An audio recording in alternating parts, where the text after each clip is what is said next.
오늘부터 이제 빌립보서 강해를 시작하는데요. 지난 3개월 동안 주제 설교를 쭉 했었잖아요. 다시 좀 강해 설교로 돌아왔습니다. 사도 바울이 쓴 편지 중에 감옥에서 쓴 편지가 4개가 있습니다. 에베소서, 빌립보서, 골로새서, 빌레몬서. 이 4개의 서신을 옥중서신이다 이렇게 말합니다. 그 중에 빌립보서는 바울이 2차 선교 여행 중에 세운 빌립보 교회에 보내는 편지입니다. 바울한테 이 빌립보 교회는 아주 특별한 사연이 있습니다. 사도행전 16장에 보면 바울이 복음을 전하려고 아시아로 가려고 할 때 성령이 가지 못하게 막습니다.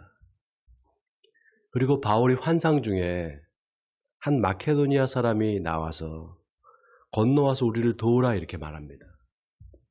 그 환상을 보고 사도 바울이 마케도니아로 건너갑니다. 그 마케도니아의 첫 번째 도시가 바로 빌립보예요. 거기서 누구를 만나는가 하면요, 자색 옷감 장사 루디아를 만납니다. 이 루디아의 집이 바로 나중에 빌립보 교회가 됩니다. 지도를 보면 에게해를 사이에 두고 그리스와 터키, 지금의 투르키예죠, 서로 마주보고 있습니다. 그리스 아테네를 중심으로 서쪽이 유럽이고요, 동쪽이 아시아입니다. 빌립보는 어디에 있느냐 하면 그리스의 북쪽에 있습니다. 그러니까 말하자면 빌립보 교회는 유럽에 세워진 최초의 교회입니다. 재미있는 건 빌립보라는 이 지명이요, 과거 헬라 제국의 알렉산더 대왕의 아버지 이름입니다. 필립 2세가 세운 도시가 바로 이 빌립보입니다. 이후에 로마가 이 빌립보를 점령을 해서 식민지를 삼는데요, 옥타비아누스가 황제가 된 후에 빌립보에 사는 사람들한테 특별히 로마 시민권을 부여합니다. 한마디로 빌립보 사람들한테만 특권을 준 거죠. 그래서 빌립보 교회들은 어디든지 자유롭게 다닐 수가 있었습니다. 로마 제국에 어디든지 갈 수가 있었어요. 자, 그 빌립보에 이제 교회가 세워지는 거예요. 여러분, 이게 그냥 된 게 아닙니다. 다 하나님의 계획하에 이루어진 일이에요. 유럽 전역의 복음이 자유롭게 전해질 수 있도록 그렇게 하나님께서 다 계획하신 겁니다. 여러분, 하나님은 당신 뜻대로 세상을 운영해 가세요. 그 하나님의 뜻을 우리가 아는 것이 참 중요합니다. 사도 바울은 아시아에 가서 복음 전하기를 원했어요. 근데 그건 하나님의 뜻이 아니었습니다. 성경에 보면 성령이 막았다고 나옵니다. 여러분, 우리가 이걸 생각해 봐야 돼요. 당장 내 눈에 이거를 내가 당장 해야 되겠다, 이게 급하다고 생각되잖아요. 그런데 사실은 아닐 수가 있어요. 하나님은 아직 아니라고 하실 때가 있습니다. 지금은 때가 아니라고 하실 때가 있어요. 그게 중요한 게 아니라 지금 이걸 하는 게 중요해, 이렇게 말씀하실 때가 있다 이 말입니다.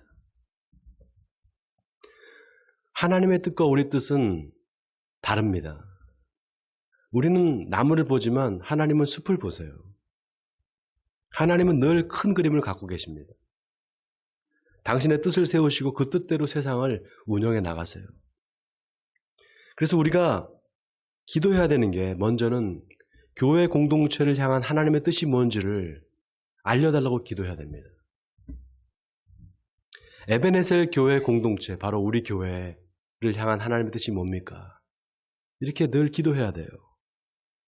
또 그 공동체 안에 있는 바로 나를 향한 하나님의 뜻이 뭡니까? 라는 것을 또 놓고 기도해야 됩니다. 빌립보 교회가 이걸 참 잘한 교회였어요. 자, 오늘 본문 1절과 2절을 우리 한번 같이 함께 읽어보겠습니다. 1절과 2절입니다. 시작.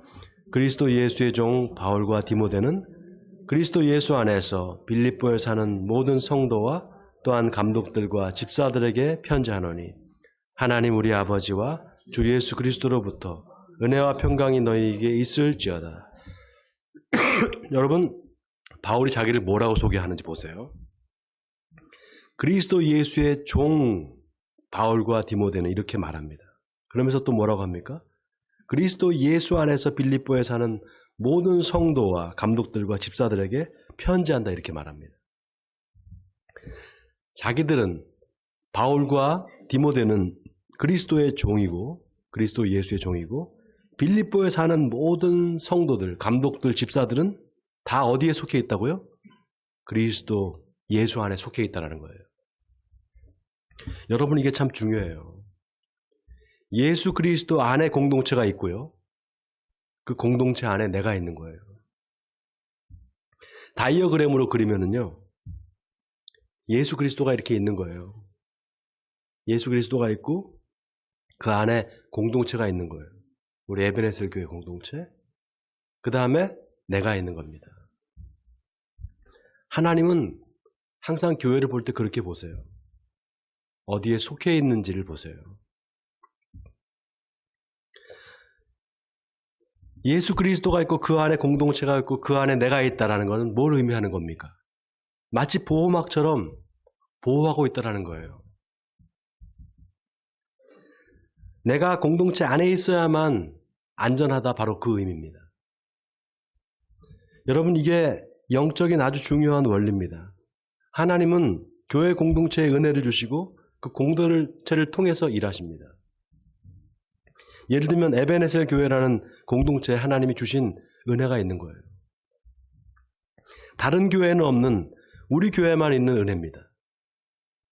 그 은혜를 받으려면 에베네셀 공동체 안으로 들어와야 돼요. 여러분도 아시겠지만 우리 교회가 다문화 교회잖아요. 보통 다문화 교회라 그러면은 뭐 필리핀이면 필리핀 사람들만 모입니다. 베트남이면 베트남 사람들만 모여요. 중국 사람들만 모여있는 교회가 있어요. 그걸 다문화 교회라고 해요. 근데 우리 교회는 어때요, 여러분? 한국 사람들도 있고 필리핀 사람들도 있고 일본 사람들도 있어요. 이런 교회가 많지 않아요. 그런데 여러분 1세기 교회는 다 우리 교회와 같은 다문화 교회였어요. 안디옥 교회, 고린도 교회, 데살로니가 교회, 에베소 교회 다 다문화 교회입니다. 유대인, 로마인, 헬라인이 다 섞여 있었어요. 기독교라는 종교는 처음부터 그렇게 시작된 겁니다. 서로 문화가 다르고 서로 생각이 다르고 음식도 다르고 그러나 예수 그리스도 안에서 서로 사랑하고 서로 돌보고 서로 격려하고 서로 잘 살아가라고 하나님께서 묶어주신 겁니다.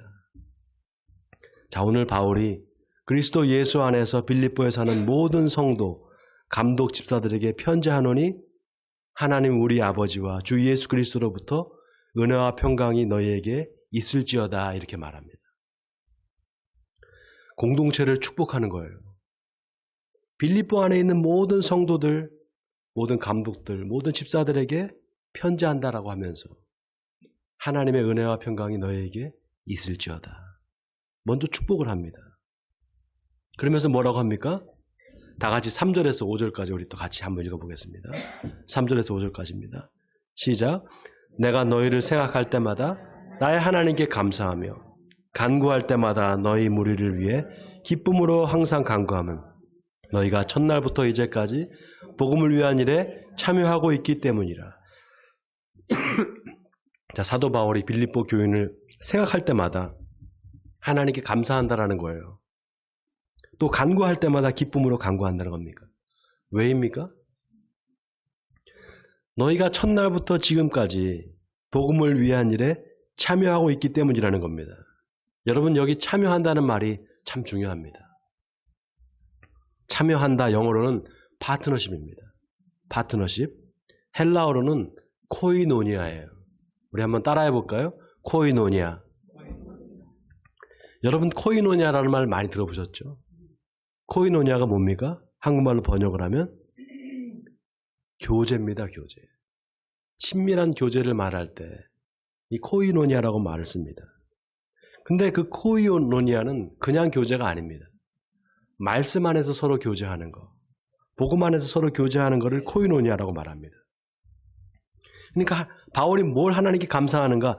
빌립보 교인들이 말씀 안에서 서로 사랑하고 교제하고 있는 거에 대해서 하나님께 감사한다는 거예요. 또 그것 때문에 하나님께 간구할 때도 늘 기쁨으로 간구한다는 겁니다. 저는 이 구절을 읽으면서 이 빌립보서가 사도 바울이 꼭 우리 교회한테 보내는 편지가 아닐까라는 생각을 했습니다. 지난 10년을 제가 좀 돌아보면은요, 하나님께서 우리 교회를 정말 눈동자처럼 지켜주셨어요. 그동안 여러 가지 어려움도 있었습니다. 어려움이 없었던 게 아니에요. 어려움이 많았습니다. 근데 하나님이 그때마다 힘을 주시고 위기를 잘 지나게 해주셨어요. 코로나 때는 정말 좀 힘들었습니다. 근데 그것도 잘 지나게 하셨어요. 그런 힘이 어디서 나왔을까 생각해보면 바로 하나님의 말씀에서 나왔습니다. 제가 잠시 코로나 때 좀 마음이 우울해졌었어요. 내가 이 교회를 계속 할 수 있을까? 이런 생각도 했었습니다. 왜냐하면 예배를 드릴 수도 없고 계속 1년 가까이 혼자서 카메라 앞에서 이렇게 설교를 하는 제 모습이 너무 이건 아니다 싶은 생각이 드는 거예요. 마음에 많이 우울증 같은 게 왔었어요. 그때 저를 붙잡아 주신 게 하나님의 말씀이었습니다. 하나님의 말씀이 저한테 위로를 주시고 다시 일어날 힘을 주셨어요. 여러분, 교회에서 제일 중요한 거는 말씀입니다. 아멘입니까? 하나님의 말씀이에요. 말씀이 없는 교회는 설 수 없어요. 캐리그마, 하나님의 선포된 말씀이 반드시 있어야 됩니다. 코로나 이후에 많은 교회들이 힘들어졌어요. 여러 이유가 있겠죠? 그런데 결정적인 이유는 제가 생각하기에는 말씀 때문이에요. 말씀이 살아있느냐 없느냐 거기에 달려 있습니다. 두 번째는요, 교제, 바로 코이노니아입니다. 이 교제가 어떤 교제라고 그랬습니까? 그냥 세상적인 교제가 아니라 하나님 말씀 안에서의 교제죠. 교제는 있는데 말씀이 없어. 그런 교제도 있을 수 있잖아요. 그건 안 돼요. 그건 세상의 교제와 다를 게 없습니다. 먹고 마시고 놀고 그냥 그걸로 끝이에요. 물론 그거 하지 말라는 거 아닙니다. 사람들과 만나서 교제를 하셔요. 그런데 이 세상 교제와 다른 하나님 말씀 안에서의 교제는 반드시 필요합니다.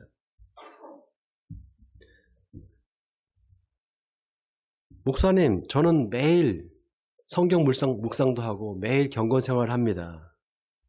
하나님 말씀 안에서 교제하는 거 아닙니까? 맞아요. 그런데 여기서 말하는 코이노니아는요, 혼자서 집에서 묵상하는 걸 말하는 게 아니에요. 함께 하는 겁니다. 2사람 이상, 3사람, 4사람이 모여서 함께 말씀 안에서 교제하는 거, 이거 반드시 우리가 해야 됩니다. 왜냐, 하나님은 관계 안에서 역사하시기 때문입니다. 예수님이 뭐라고 하셨습니까? 2-3사람이 내 이름으로 모인 곳에 나도 그들 중에 있느니라 그랬단 말이죠. 그래서 신앙은 언제나 관계를 전제로 합니다. 나 혼자서 신앙생활 할 수 없습니다. 언제나 신앙생활은 공동체를 중심으로 이루어집니다. 이 말은 다시 말하면 내가 공동체에 참여해야만 그 일이 가능하다 이 말입니다. 레위기 11장에 보면 하나님이 이스라엘 백성들한테 내가 거룩하니 너희도 거룩하라 이렇게 말씀하세요. 여러분, 이 말씀이 아주 의미심장한 말씀이에요. 여러분, 이 말이 어떻게 들립니까? 이제 그러면은 내가 앞으로 죄 짓지 말고 열심히 살아야 되겠다. 열심히 하나님 말씀에 순종해야 되겠다. 그래서 내가 거룩해져야지. 이런 뜻으로 들립니까? 여러분, 그런 뜻이 아니에요. 거룩은 우리가 노력해서 달성할 수 있는 그런 목표가 아닙니다. 노력해서 되는 게 아닙니다. 거룩이라는 말은 오직 하나님께만 속해 있는 말이에요. 그래서 거룩은 하나님에 의해서 구별되는 거예요. 이 구별된다는 말, 주체가 하나님이셔요. 하나님이 우리를 구별해 주셔야만 우리가 거룩해질 수 있는 겁니다. 그러니까 내가 열심히 노력해서 거룩해져야지 이 생각은 접어야 돼요. 그럼 어떻게 해야 되느냐? 그냥 가만히 있으면 되느냐? 하나님의 거룩에 참여하는 겁니다. 자, 어떻게 한다고요? 하나님의 거룩에 참여하는 거예요. 바로 하나님의 말씀 안에서 교제하는 겁니다. 자, 교회에서 가장 중요한 게 뭐라 그랬습니까? 첫째가 말씀이에요.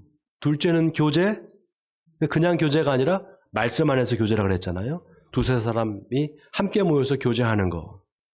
코이노니아입니다. 자, 그렇게 말씀과 교제가 있으면 어떻게 되느냐? 저절로 따라오는 게 있어요. 바로 섬김과 봉사입니다. 디아코니아라 그래요. 하나님의 살아계신 말씀이 있고 성도들이 그 말씀으로 서로 사랑으로 교제하고 그럼 저절로 따라오는 섬김과 봉사가 있어요. 여러분, 하나님의 일은 하나님이 주관을 하셔요. 이거를 우리가 잃어버리면 안 돼요. 내가 주관하는 게 아닙니다. 하나님의 일은 항상 하나님이 주관을 하세요. 하나님이 일하는 방식은 이거 네가 다 책임지고 해. 이렇게 절대 안 하세요. 오히려 하나님은 내가 할 테니까 너희는 그냥 따라만 와. 이렇게 말씀하십니다. 하나님은 당신이 하시는 일의 주도권을 절대로 사람한테 넘기지 않으세요. 당신이 언제나 주도권을 쥐고 계십니다. 오히려 우리한테는 가만히 있으라고 말씀하세요. 홍해 앞에서 두려웠던 이스라엘 백성들한테 모세가 뭐라고 말합니까? 너희는 두려워 말고 가만히 서서 여호와께서 오늘 너희를 위하여 행하시는 구원을 보라. 자, 구원을 보라 그러잖아요. 구원이 누구한테 속해 있다는 거예요? 하나님께 속해 있다는 거예요. 여러분, 하나님이 하시는 일, 그 구체적인 일은 다른 게 아닙니다. 바로 세상을 구원하시는 일이에요. 그 구원은 오직 하나님께 달려있음을 믿으시기 바랍니다. 그래서 하나님의 일은 나한테 이런 능력을 주셔서 내가 이런 놀라운 일을 했다. 그게 아닙니다. 절대 그게 아니에요.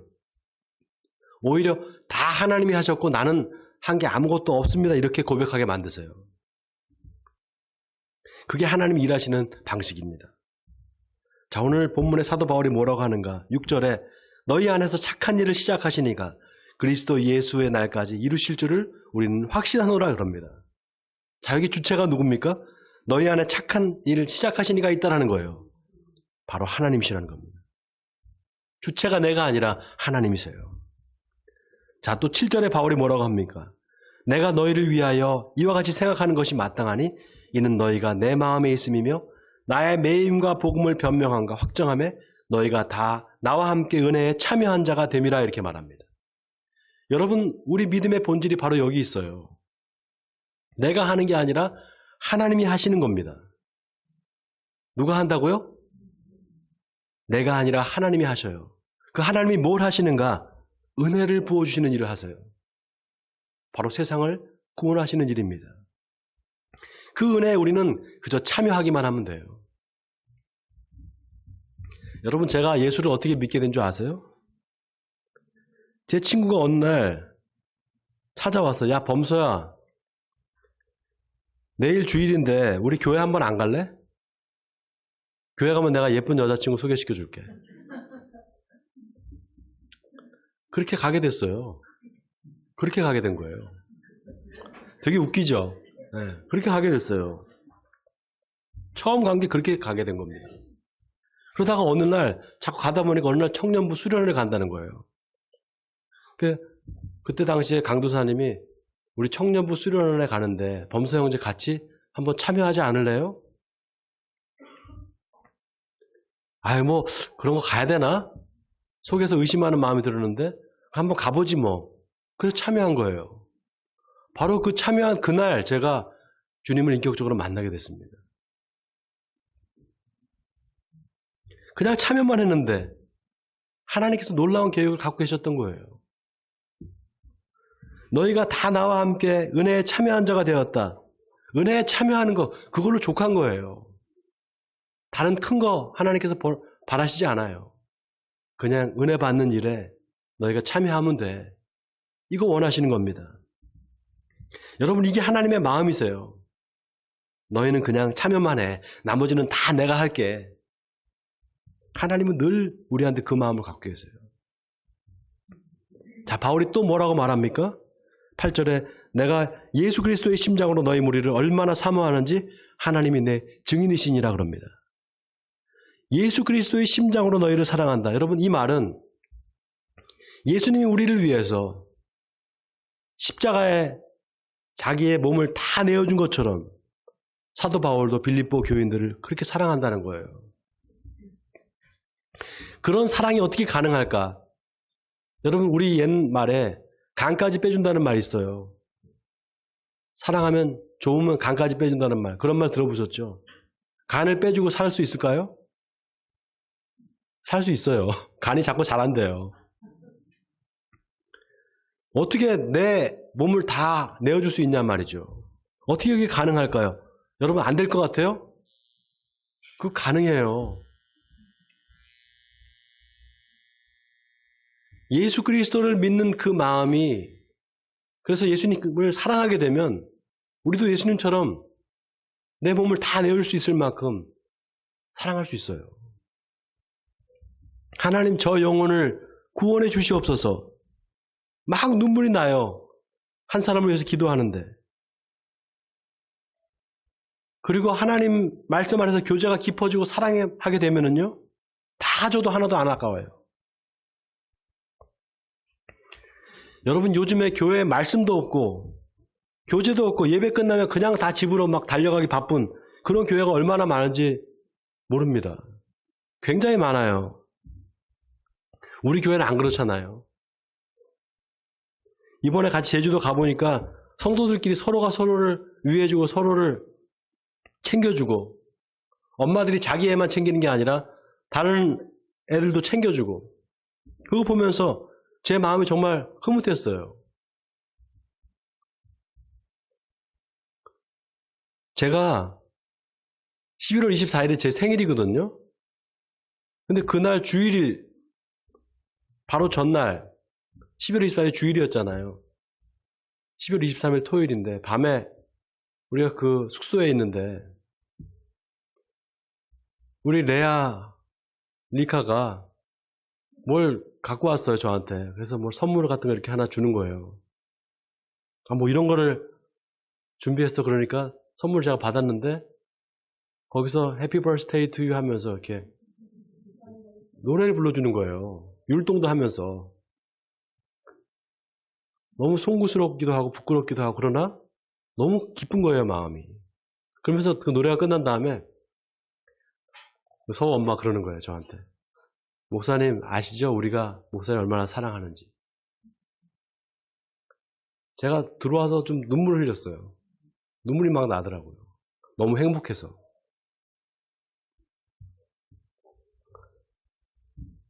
그런 사랑의 교제가 계속되기를 바랍니다. 서로 사랑하기를 바라요. 여러분, 사도 바울이 자기는 지금 감옥에 갇혀 있어요. 감옥에 갇혀 있는데 빌립보 교회 성도들만 생각하면 마음에 막 기쁨이 넘쳐나는 거예요. 감사가 넘쳐나는 겁니다. 자기는 감옥에 갇혀 있지만 빌립보 교회 성도들이 하나님의 말씀 안에서 서로 사랑하고 섬기면서 잘 성장하고 있다는 소식을 듣고 너무 감사한 거예요. 그 감사가 계속되는 마음으로 하나님께 기도를 합니다. 사도 바울의 기도가 9절부터 11절까지 나와요. 내가 기도하노라 너희 사랑을 지식과 모든 총명으로 점점 더 풍성하게 하사 너희로 지극히 선한 것을 분별하며 또 진실하여 허물 없이 그리스도의 날까지 이르고 예수 그리스도로 말미암아 의의 열매가 가득하여 하나님의 영광과 찬송이 되기를 원하노라. 자, 이 마지막 11절에 예수 그리스도로 말미암아 의의 열매가 가득하여 하나님의 영광과 찬송이 되기를 원하노라. 이 말씀이 정말 참 감동적입니다. 여러분, 목사가 가장 기쁜 게 언제인 줄 아세요? 성도들의 믿음이 자랄 때예요. 예전에는 믿음이 연약했던 사람이 믿음이 좋아져서 그 삶의 열매를 막 맺는 것을 보면서 정말 기쁩니다. 제일 기뻐요. 오늘 바울이 그 열매를 빌립보 교인들한테 기대하고 있다는 거예요. 나중에 하나님 나라에서 하나님께 의의 면류관을 받는 그날을 사도 바울은 바라보고 있는 겁니다. 자기만 받는 것이 아니라 예수 그리스도를 인하여 봉사하고 헌신한 모든 성도들이 다 같이 받게 될 그 의의 면류관을 기대하고 있는 거예요. 내가 기도하노라 너희 사랑을 지식과 모든 총명으로 점점 더 풍성하게 하사 너희로 지극히 선한 것을 분별하며 또 진실하여 허물 없이 그리스도의 날까지 이르고 예수 그리스도로 말미암아 의의 열매가 가득하여 하나님의 영광과 찬송이 되기를 원하노라. 사랑하는 성도 여러분, 바라기는 빌립보 교회를 향한 바울의 이 기도가 우리 에베네셀 교회를 위한 기도가 되기를 바랍니다. 그래서 저와 여러분의 삶이 하나님의 영광과 찬송이 되기를 주님의 이름으로 간절히 축원드립니다.